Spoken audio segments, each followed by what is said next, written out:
Good morning, my dear students. Welcome back. Please take out chapter 6, page 95 of your English literature book, The Mysterious Neighbour. Now, this is a very interesting story.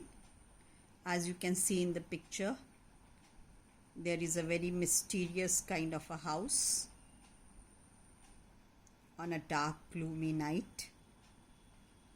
The house seems to be very strange. It has an air of mystery around it. Let us see what happens. One day, a group of boys discussed the strange man of a poorly maintained bungalow next door. Now, the bungalow that you saw in the picture belonged to a strange man. It had broken windows and stained walls. That means there were stains on the wall. They make guesses, all the boys. They make guesses as to who the man could be like before deciding to enter the mysterious house, whose back door is always unlocked. Now the door of his house, that is the back door of his house, was always left open. The truth, however, is something none of them expect. Now when they enter inside the house, they go on a trip around the house, enter the rooms, look around, then they find something which changes their whole view and opinion. We were sitting on the top of a garden wall. Here we means the four boys, legs dangling, feeling bored. Now all those four boys were Shwet Agarwal, Prem, Rinku Talwar and his brother RK. Shwet Agarwal said, "This chap is horrible. Look at the state of his house.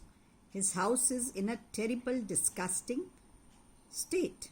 We stared across the wall at the old man's tiny bungalow, which was falling apart. The windows were being broken. The paint on the stained walls were cracking and were coming off at many places.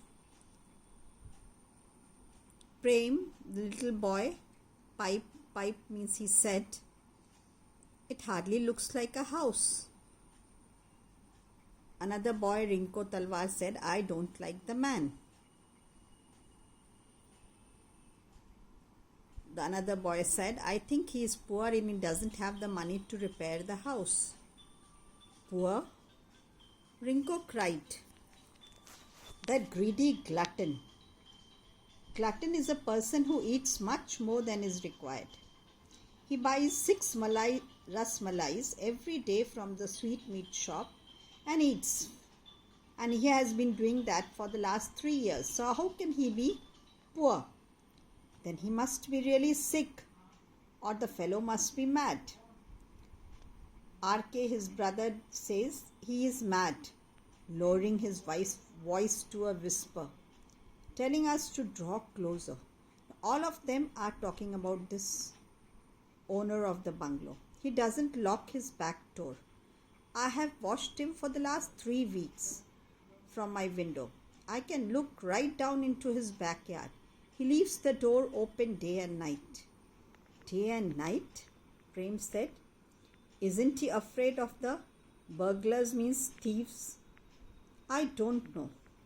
My brother shrugged his shoulder. "One day I saw a man entering by the back door. He was a very dirty looking fellow. Filthy means dirty looking. He was carrying some bags under his arms." "Maybe he was a smuggler," cried Rinko Talwar. "I have an idea. Let's go into the house and check if the door is open." We stared at him aghast. Aghast means they were filled with shock. What an idea! How can we enter somebody's house without the permission? We can't do that. "Come on," Rinko urged. "The old man won't be back until 5 in the evening. So what are we waiting for? We have got a lot of time. Let's go and take a look around." So they came off the wall in a few seconds, and they went over to the old man's gate very casually, whistling and looking around themselves suspiciously. Then they tried the lock, pushed the gate open and entered. The other follows, and so did he. They flitted past the side wall and entered the silent house.